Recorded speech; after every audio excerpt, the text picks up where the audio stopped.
मुगलों के निबर हिलाने वाले वीर राणा सांगा की गाथा। 12 अप्रैल 1482 को मेवाड़ के चित्तौड़ में जन्मे महाराणा संग्राम सिंह उर्फ राणा सांगा की 30 जनवरी 1528 को मृत्यु हुई थी। राणा कुंभा के पुत्र और राणा रायमल के पुत्र राणा सांगा अपने पिता के बाद सन 1509 में मेवाड़ के उत्तराधिकारी बने। इनका शासनकाल 1509 से 1527 तक रहा।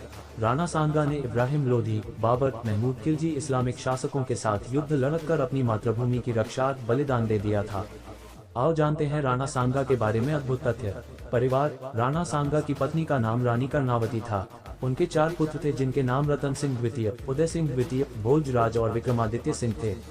1509 में 27 वर्ष की उम्र में वे मेवाड़ के शासक बने। राणा सांगा सिसोदिया राजवंश के सूर्यवंशी शासक थे। ये पहली बार ऐसा था जबकि उन्होंने विदेशी आक्रमणकारियों के खिलाफ सभी राजपूतों को एकजुट कर लिया था। उन्होंने दिल्ली, गुजरात, मालवा के मुगल बादशाहों के आक्रमणों से अपने राज्य की बहादुरी से रक्षा की थी। शरीर पर थे 80 घाव। राणा सांगा ने इब्राहिम लोधी, महमूद खिलजी और बाबर के खिलाफ कई लड़ाइयां लड़ी थी। उन्होंने सभी को धूल चटाई थी। युद्ध में उनके शरीर पर लगभग 80 घाव हो गए थे, फिर भी वे लड़ते रहे। उनकी एक आंख, एक हाथ और एक पैर क्षतिग्रस्त हो गया था। इसके बावजूद वे लड़ने जाते थे। उनके घावों के कारण उन्हें मानवों का खंडहर भी कहा जाता था। खातोली के युद्ध में महाराणा सांगा का एक हाथ कट गया और एक पैर ने काम करना बंद कर दिया था। मालवा के सुल्तान को हराया। गुजरात के सुल्तान मुजफ्फर से राणा सांगा का संघर्ष ईद के कारण हुआ। ईद के राव भान के 2 पुत्र सूर्यमल और भीम थे। सूर्यमल के बाद उसका बेटा रायमल ईद की गद्दी पर बैठा, परंतु रायमल के चाचा भीम ने गद्दी पर कब्जा कर लिया तो रायमल ने मेवाड़ में शरण ली जहां महाराणा सांगा ने अपनी पुत्री की सगाई उसके साथ कर दी थी। 1516 में रायमल ने महाराणा सांगा की सहायता से भीम के पुत्र भारमल को हटाकर ईद पर पुनः अधिकार कर लिया था। इससे गुजरात का सुल्तान मुजफ्फर भड़क गया और उसने अहमदनगर में जागीरदार निजामुद्दीन को युद्ध के लिए भेजा, परंतु निजामुद्दीन को हार का सामना करना पड़ा।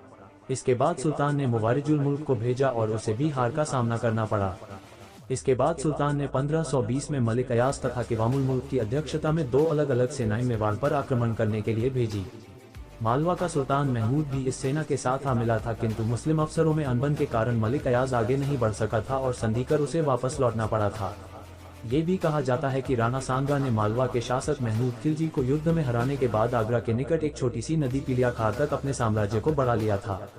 इब्राहिम लोदी को हराया। महाराणा सांगा ने सिकंदर लोदी के समय ही दिल्ली के कई इलाकों पर अपना अधिकार करना शुरू कर दिया था।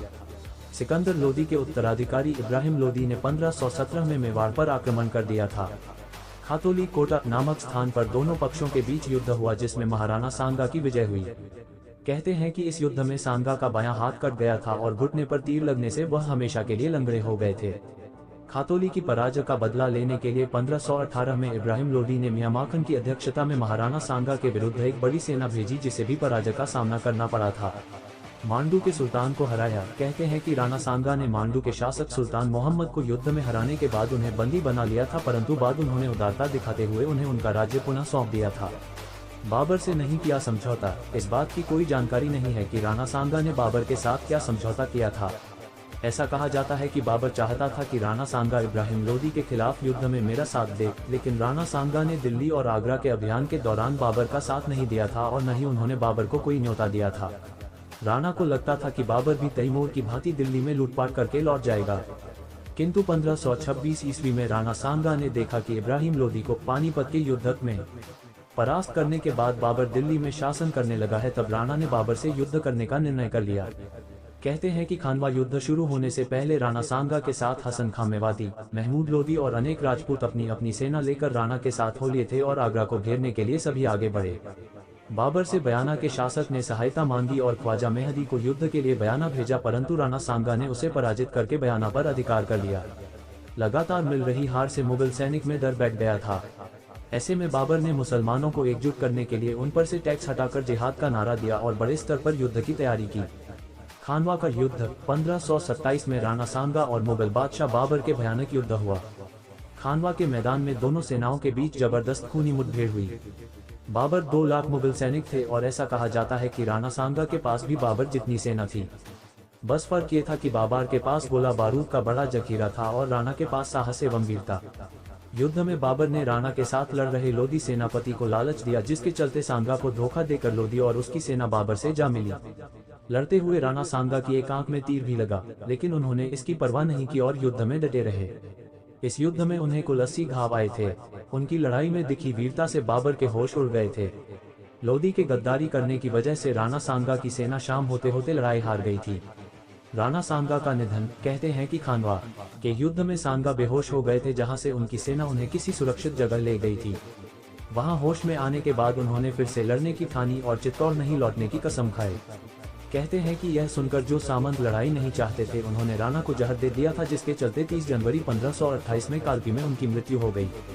उनके देहांत के बाद अगला उत्तराधिकारी उनका पुत्र रतन सिंह द्वितीय हुआ था। राणा सांगा का विधि विधान से अंतिम संस्कार मांडलगढ़ भीलवाड़ा में हुआ। इतिहासकारों के अनुसार उनके दाह संस्कार स्थल पर एक छतरी बनाई गई थी।